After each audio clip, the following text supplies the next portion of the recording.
يا صباح الخير، عاملين ايه؟ يا رب كلكم تكونوا كويسين. النهارده فيديو جديد وفيديو يوم الجمعة.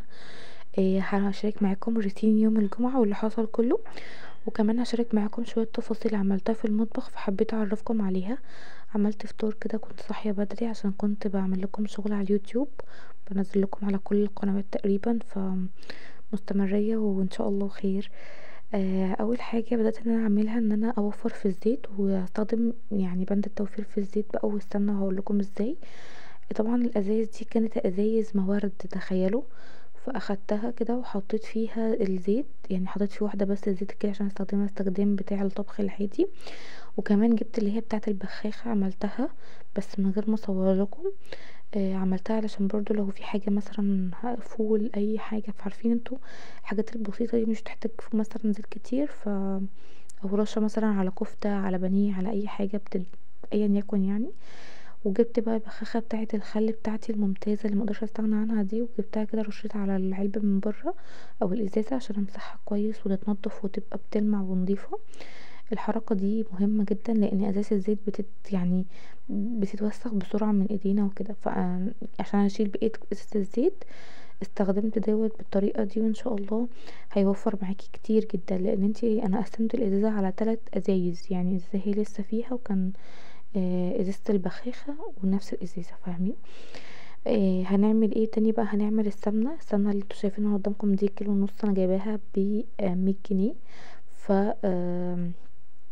بدأت بقى ان انا اقسمها في العلبة الصغيرة علشان تبقى سهلة على ايدي، وفي نفس الوقت ما استهلكش سمنة كتير، وابقى ماشية على قد قدر الامكان. انا بالنسبه لي الطريقه دي ممتازه جدا، لان انا لما بقلل الاستخدام بتاع يعني بتاعي في كل حاجه، لو باكل في طبق صغير هشبع بسرعه، لو هعمل في حاجه صغيره هتخلص بسرعه، فاهمين البند ده؟ فانا بعمل الحاجات دي عشان ابدا ان انا لما اجي استخدم السمنه، اولا لازم استخدم سمنه مع زيت علشان توفر معايا يعني يبقى فيه كده نسبه توفير، وكمان تعمل معايا كميه. والسمنه اللي موجوده عندي كيلو ونص روابي زي ما قلت لكم.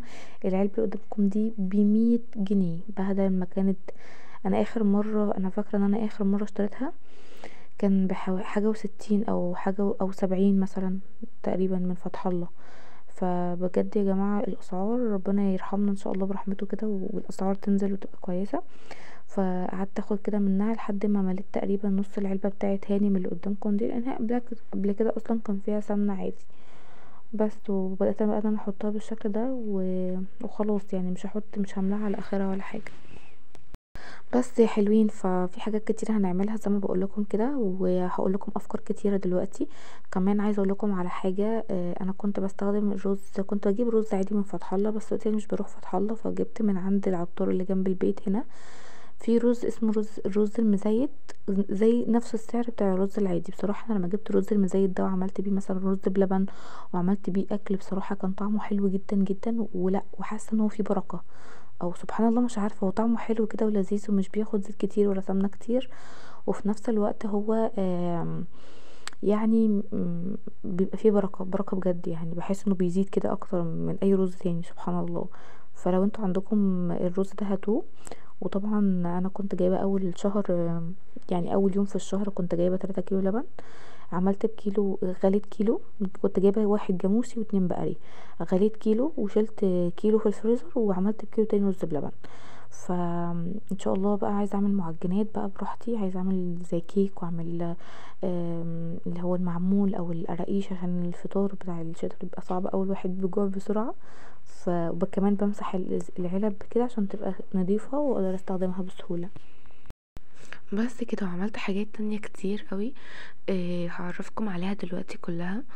بس مبدئيا كده انه احنا محتاجين سمنة طبعا تاني علشان نقدر نعمل الحلويات بتاعت رمضان. فمفيش مانع ان احنا لو جبنا مثلا السمنة الصغيرة مع ازازة زيت برضو ممكن، يعني السمنة الصغيرة اللي هي 700 جرام دي في حدود 50 جنيه، وازازة الزيت في حدود 50 جنيه برضو.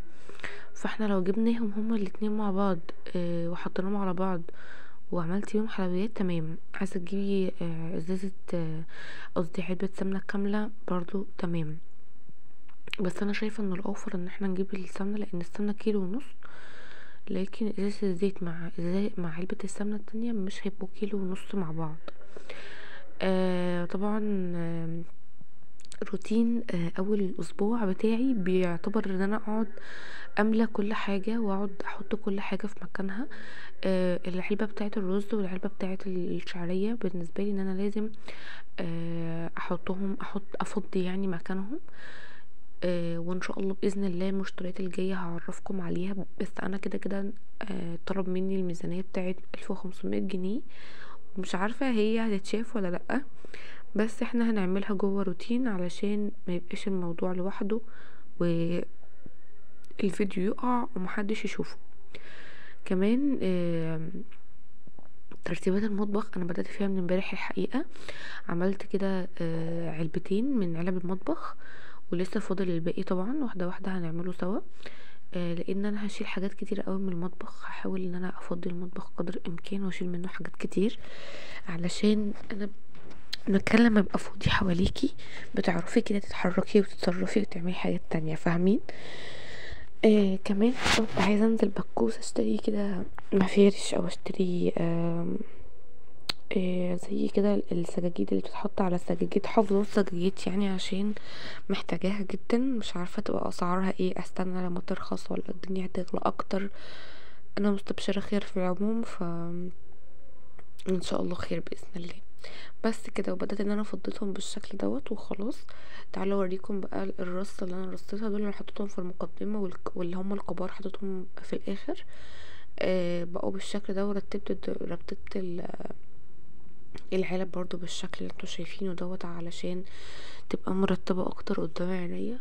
طبعا انا ممكن ارتب الحاجات دي كلها وزين يجي في لحظه ينزل كل ده، فبحب اقفل بسرعه جدا الضرفتين واقفلهم برباط كمان. بس كده شايفين المنظر. وبعدها حضرت فطار، كان زين صحي، حضرنا فطار انا وهو علشان نفطر. لانه كنا جعنا قوي بصراحة، كان الوقت عدى حوالي الساعة 11 تقريبا، وانا صاحية من الساعة 8. وبس هنحضر هدومنا علشان خلاص نازلين، فهيلبس السلوبيتا دي الوتر بروف، وبصراحة كان الاختيار الامثل لانه الدنيا مطرت وانا تحت. مطرت عليا وعليه. انا ما عنديش حاجه ووتر بروف، بس هو عنده، خلاص مش مهم.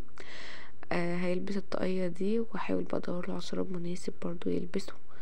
بحب ان انا اجهز الهدوم من قبلها بيوم، انا عارفه ان هو هيلبس ايه وانا هلبس ايه، بس كان المفروض اطلعهم واحطهم على الستاند بره، بس عادي مفيش مشكله. اديني طلعتهم خلاص.